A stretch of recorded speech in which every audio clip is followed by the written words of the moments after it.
বিসমিল্লাহ ওয়াসসালাতু ওয়াসসালামু আলা রাসূলিল্লাহ ওয়া আলা আলিহি ওয়া আসহাবিহি ওয়া মান ওয়ালা আম্মা বা'দ।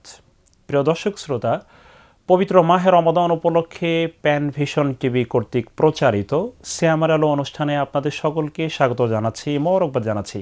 আশা করছি আল্লাহ রাব্বুল আলামিনের অশেষ রহমতে আপনারা পবিত্র সিয়াম সাধনা সুন্দরভাবে করে যাচ্ছেন। আল্লাহ রাব্বুল আলামিন আমাদের সকলকে পবিত্র সিয়াম সাধনার হক আদায় করে করবার তৌফিক দান করুন, আল্লাহর বিধান পালনের তৌফিক দান করুন।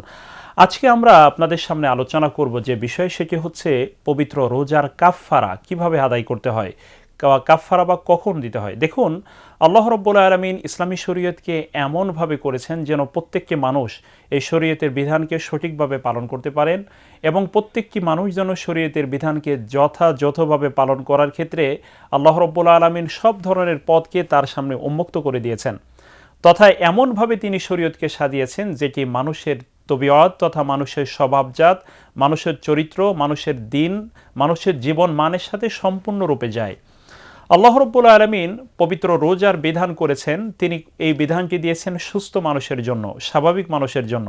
যেমনটি তিনি কুরআনুল কারীমের মধ্যে ইরশাদ করেছেন, ফামান শাহিদা মিনকুমুশ শাহরা ফালিয়াসুমহু। তিনি বললেন যে তোমাদের মধ্যে যে ব্যক্তি রোজাকে পাবে, তথা রোজা অবস্থায় তিনি, রমজান মাস যাচ্ছে এমন অবস্থায় তিনি যদি রোজাকে পান, তাহলে তিনি এই রোজা, তার উচিত এই রোজা সে পালন করবে। আর যদি কোনো ব্যক্তি অক্ষম হয়ে যান, যে তার পক্ষে রোজা রাখা সক্ষম না, তার সম্ভব না, এই রোজা রাখতে অক্ষম ব্যক্তি তিনি ফিদিয়ে দিবেন অথবা রোজার কাফারা আদায় করবেন। এখন প্রশ্ন হচ্ছে যে রোজার কাফারা কখন একজন ব্যক্তির উপরে আবশ্যক হতে পারে।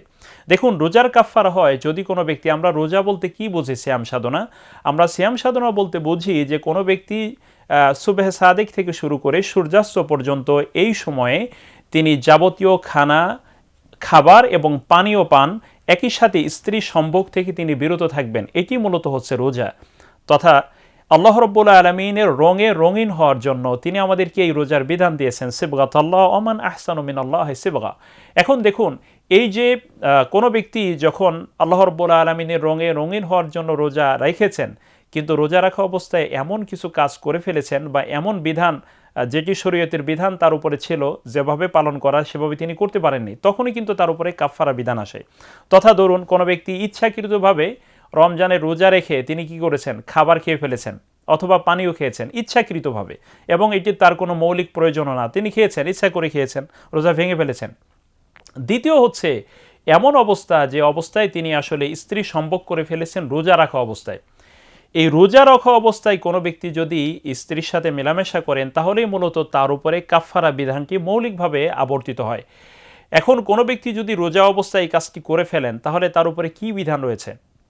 তার উপরে বিধান রয়েছে তাকে কাফারা দিতে হবে। তথা এখানে কাফারের ক্ষেত্রে কতগুলো বিষয় রয়েছে, তার মধ্যে একটি হচ্ছে ধারাবাহিকভাবে রোজার কাফারা হলো ধারাবাহিকভাবে রোজা রাখা, রোজার পরে একবারে ধারাবাহিকভাবে তাকে রোজা রাখতে হবে, যেটি তার জন্য আসলে কষ্টকর।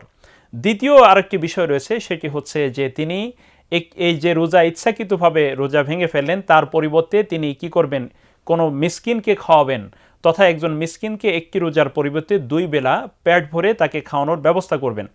আর তৃতীয় যে বিষয়, সেটি হচ্ছে তিনি কোনো গোলাম তথা কোনো দাসকে মুক্ত করবেন। এই তৃতীয়টিও বর্তমানে আসলে কঠিন ব্যাপার, কারণ হচ্ছে যেহেতু দাস প্রথার বিধানটি বর্তমানে বিশ্বের বলতে গেলে প্রচলিত নাই, তথা বর্তমানে দাসের বিধানটি তেমনিভাবে আমরা আমাদের সমাজে বা বিশ্বে দেখতে পাচ্ছি না।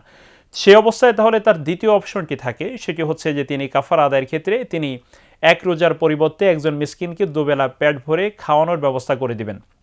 দেখুন, রাসূলুল্লাহ সাল্লাল্লাহু আলাইহি ওয়াসাল্লামের সময় এমন একটি বিষয় হয়েছিল যে একজন সাহাবী তিনি বললেন, ইয়া রাসূলুল্লাহ, আমি রমজানের রোজা রেখে আমি তো স্ত্রীর সাথে মেলামেশা করেছি।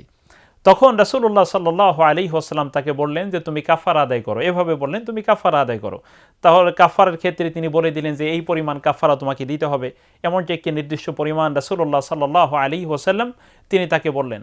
তখন তিনি বললেন, ইয়া রাসূলুল্লাহ, যে আমার যে অবস্থা সেটি হচ্ছে যে আমি আসলে সবচেয়ে দরিদ্র মানুষ, আমি যে কাউকে খাবার দিব এই পরিমাণ হচ্ছে অবস্থা আমার নেই। তখন রাসূলুল্লাহ সাল্লাল্লাহু আলাইহি ওয়াসাল্লাম তাকে এভাবে বলেছিলেন, হাদিসের মূল কথা হলো, হাদিসের শেষে তিনি বললেন যে তাহলে খাবারটা তুমি নিজেই খেয়ে ফেলো, কারণ তুমি নিজেই হচ্ছে মিসকিন।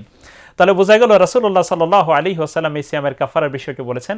তাই আসুন আমরা আমাদের প্রত্যাহিক জীবনে যে বিধান এখন আমরা পালন করছি রমজানে রোজার বিধান, এই বিধান যথাযথভাবে আদায় করার তৌফিক আল্লাহ তাআলা আমাদের সকলকে দান করুন। সেই তৌফিক আল্লাহর কাছে কামনা করে আজকে এখানেই শেষ করছি। আসসালামু আলাইকুম ওয়া রাহমাতুল্লাহি ওয়া বারাকাতুহু।